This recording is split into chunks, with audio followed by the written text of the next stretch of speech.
আসসালামু আলাইকুম dear viewers, আমি আবু সালে নুমান, সহকারী শিক্ষক, রামপুর সরকারি প্রাথমিক বিদ্যালয়। আমি আজ এসেছি আপনাদের সামনে পাওয়ার পয়েন্ট দিয়ে কিভাবে একটি পূর্ণাঙ্গ কন্টেন্ট তৈরি করতে হয় সেই বিষয়টা নিয়ে আলোচনা করতে।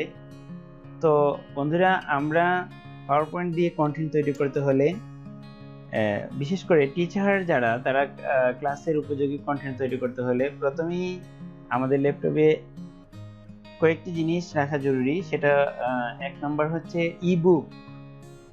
আমরা ইবুকটা সংগ্রহ করে নিব। আর আরেকটা জিনিস নিতে হবে, সেটা হচ্ছে টিচার্স এডিশন। টিচার্স এডিশনটাও জরুরি। পাশাপাশি ইবুক এবং টিচার্স এডিশনগুলা ওপেন করার জন্য এবং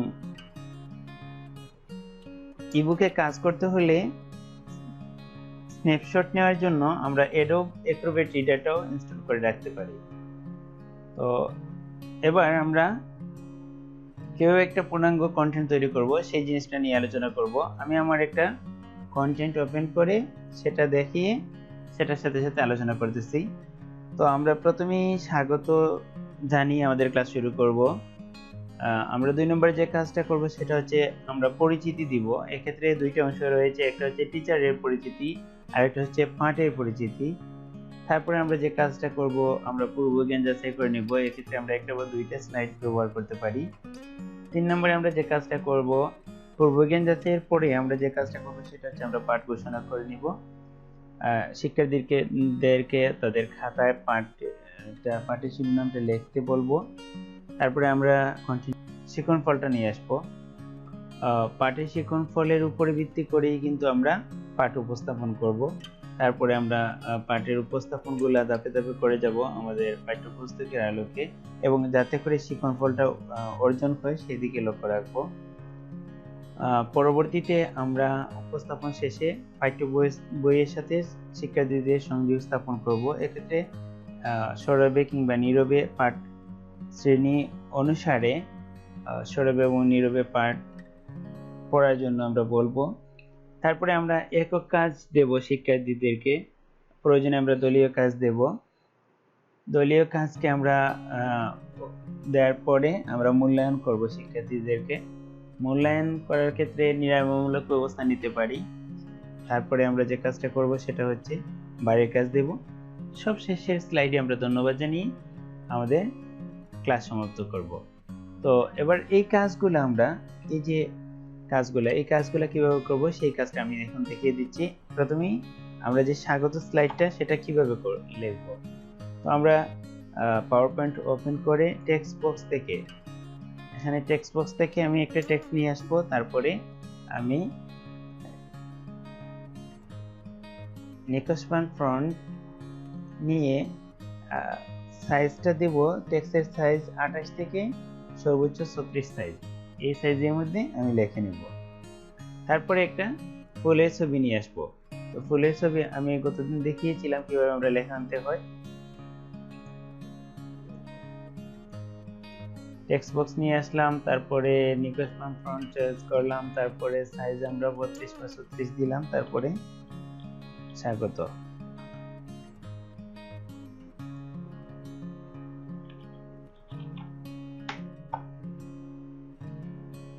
আমরা গুরুত্বপূর্ণ কয়েকটা বিষয় মনোযোগী হব। তার মধ্যে একটা হচ্ছে যে আমাদের সবগুলা টেক্সটের কালারই ব্ল্যাক হবে।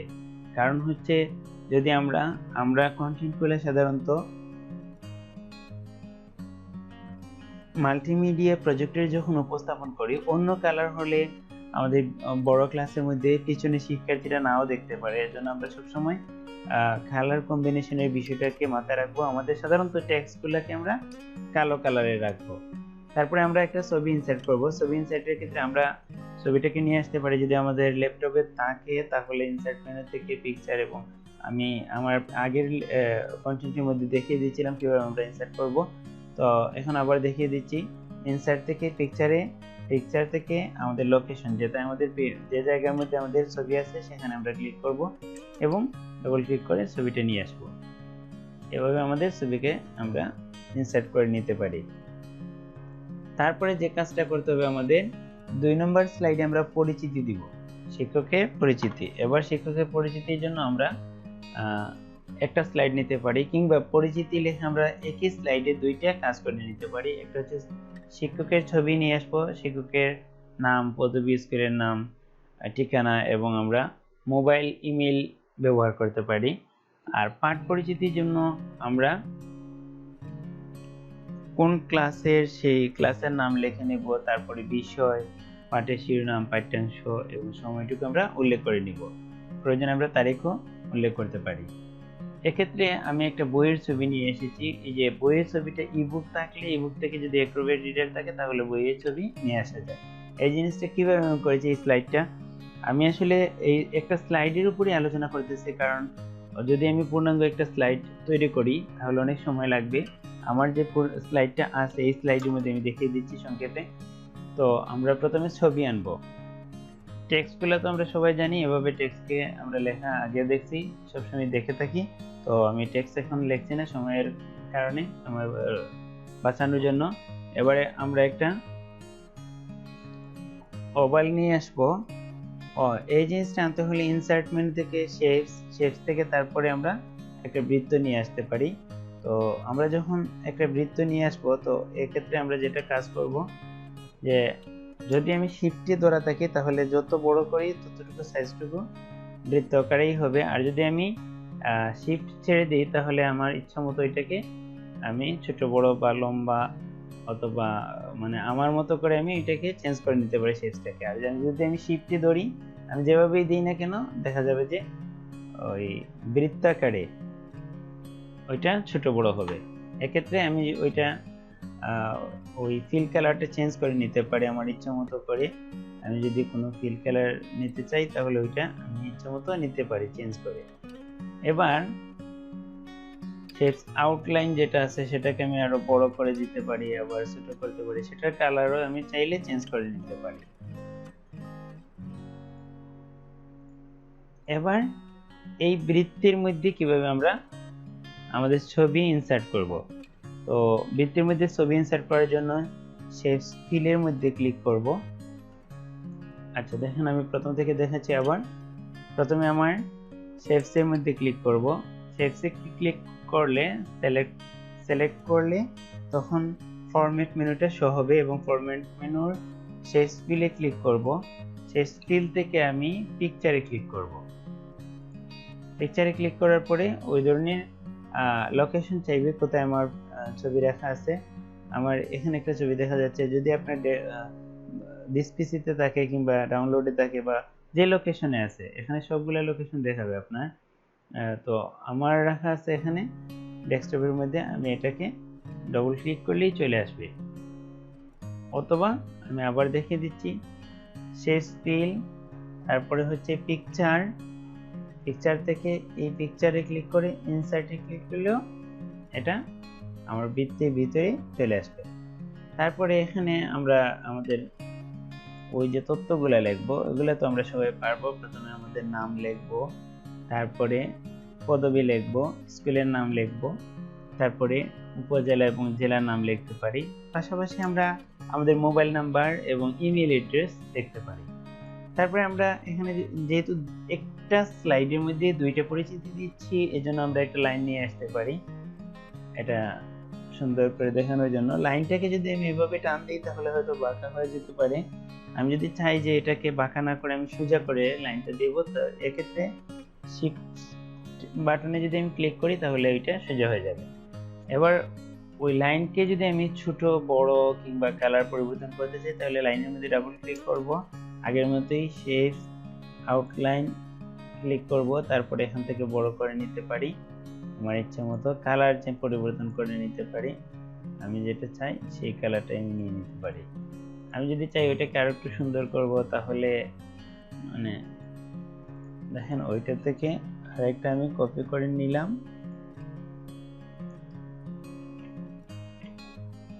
আরেকটা কপি করে নিলাম। আমি এইভাবে করে নিতে পারি এটা আমার মতো করে। তারপরে আমি যে কাজটা করব এটা হচ্ছে যে আমি আগে বলেছিলাম যে আমাদের কাছে দুইটা জিনিস রাখা জরুরি। দেখেন আমি এখানে নিয়ে এসেছি ইবুক লাস্ট ভার্সনটা। আর ইবুক লাস্ট ভার্সনের মধ্যে দেখেন তো বুক ক্লাস 1, 2, 3, 4, 5 সব ক্লাসের বইগুলো আছে। আমার ক্লাস 3 এর কন্টেন্ট তৈরি করার ইচ্ছা, তো ক্লাস 3 সবগুলা বই এখানের মধ্যে আছে। সায়েন্স যে বইটা সেটা আমি ওপেন করলাম, এই যে আমার বইটা চলে আসলো। এবার আমি বইয়ের প্রথম পৃষ্ঠা স্ন্যাপশট নিব। স্ন্যাপশট নেওয়ার জন্য অ্যাক্রোব্যাট রিডারের এডিট মেনুতে ক্লিক করব, তারপরে আমি টেক এ স্ন্যাপশটে ক্লিক করব, দেন মাউসের লেফট বাটন ক্লিক করে স্ক্রল করলে পরে যতটুকু আমি ড্র্যাগ করব ততটুকু ড্র্যাগ করার পরে হাত ছেড়ে দিলে, মাউসের বাটন ছেড়ে দিলে এটা একটা স্ন্যাপশট হয়ে যাবে এবং এটা আমার পাওয়ার পয়েন্ট কন্টেন্টে আমি ব্যবহার করতে পারবো। এখানে এসে যদি আমি রাইট বাটন ক্লিক করে পেস্ট দেই তাহলে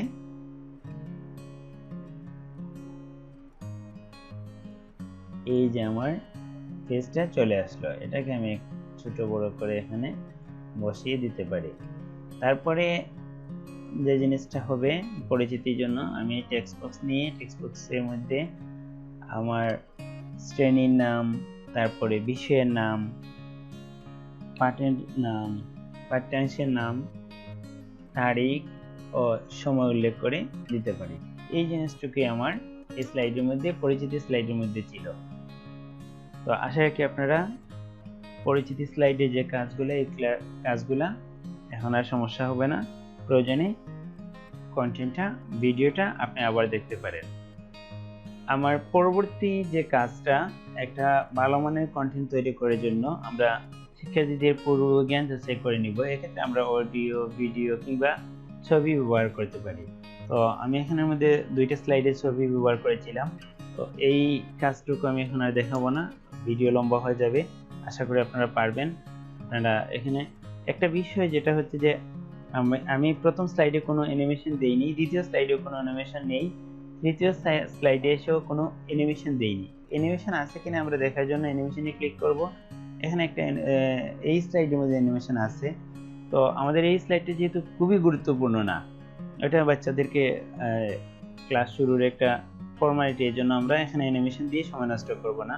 দ্বিতীয় স্লাইডের মধ্যে আমরা অ্যানিমেশন রাখিনি, এটা সময় নষ্ট হবে, এজন্য আমরা অ্যানিমেশন না দিয়ে চলে যাব। তৃতীয় স্লাইডের মধ্যে এখানে অ্যানিমেশন দেওয়ার প্রয়োজন ছিল। অ্যানিমেশন আছে কিনা সেটা দেখার জন্য আমি অ্যানিমেশনে ক্লিক করব, দেন অ্যানিমেশন পেনে ক্লিক করব। এখানে যদি অ্যানিমেশন থাকে তাহলে অ্যানিমেশনগুলো এই যে 1, 2, 3 দেখাচ্ছে, এখানে অ্যানিমেশনগুলো আছে।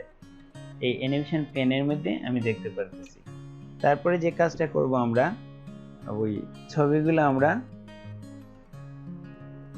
নিয়ে আসব এবং শিক্ষার্থীদেরকে প্রশ্ন করলাম যে এই ছবিগুলা কিসের, তারা যদি সহযোগিতা করব এবং এখানে আমার অ্যানিমেশনের মাধ্যমে চলে আসবে উত্তরটা।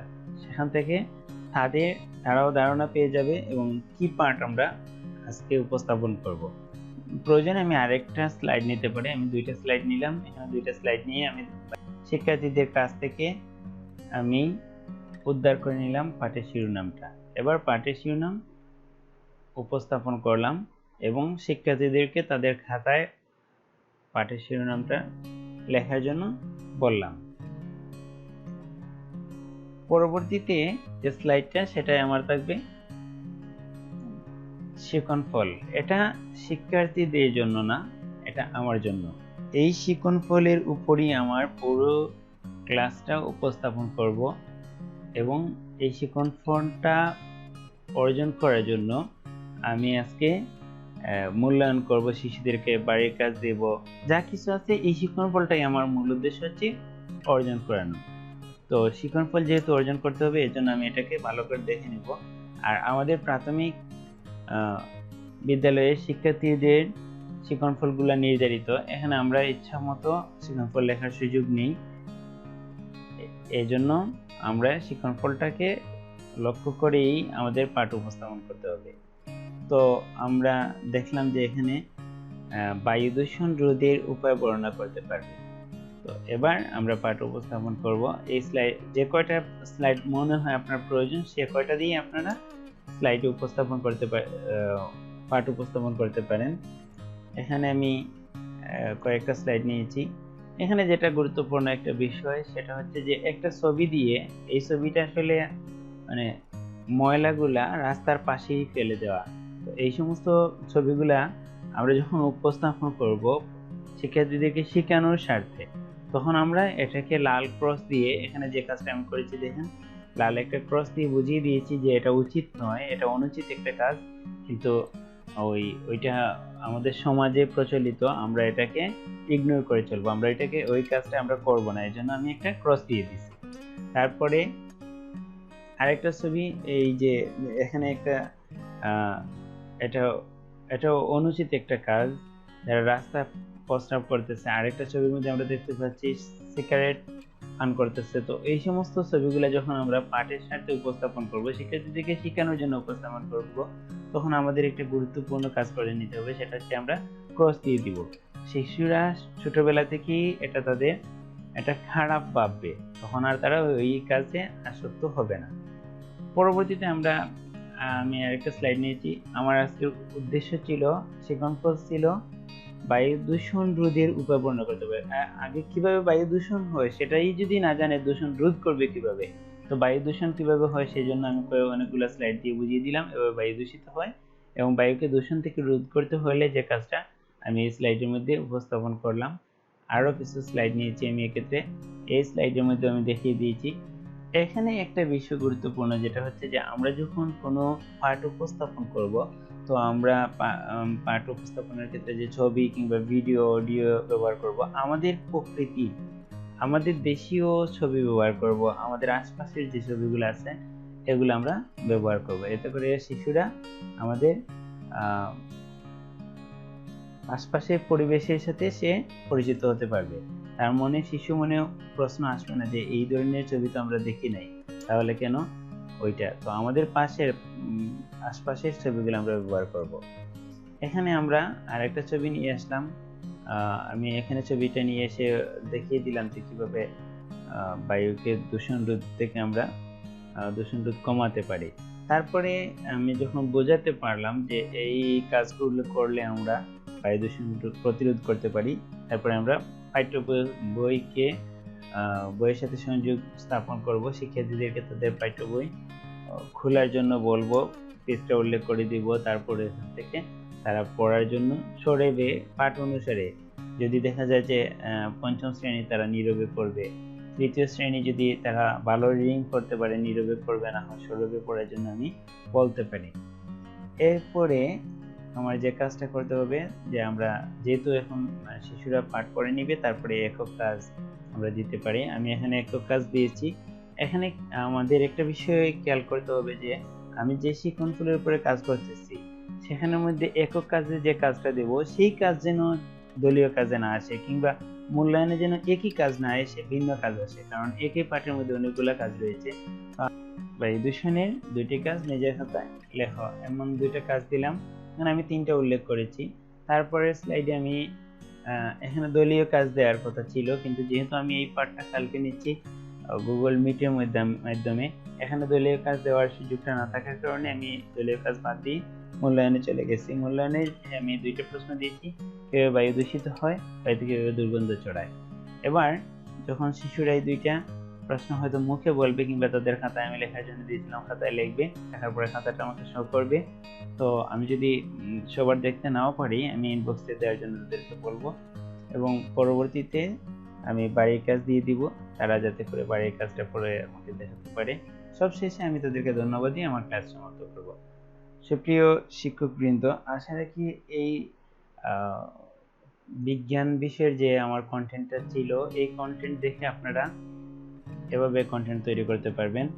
আর এক্ষেত্রে যদি কারো কোনো সমস্যা হয় তাহলে আমার সাথে সরাসরি যোগাযোগ করতে পারেন। আমার ভিডিওর কমেন্ট বক্সে কমেন্ট করে জানিয়ে দিতে পারেন আপনাদের সমস্যা, কোনো পরামর্শ থাকলে লিখে দিতে পারেন। আর ভিডিওটা দেখার জন্য সবাইকে ধন্যবাদ। আমার চ্যানেলটা সাবস্ক্রাইব করার জন্য, লাইক কমেন্ট শেয়ার দিয়ে সাথে থাকার জন্য অনুরোধ করছি। ধন্যবাদ সবাইকে।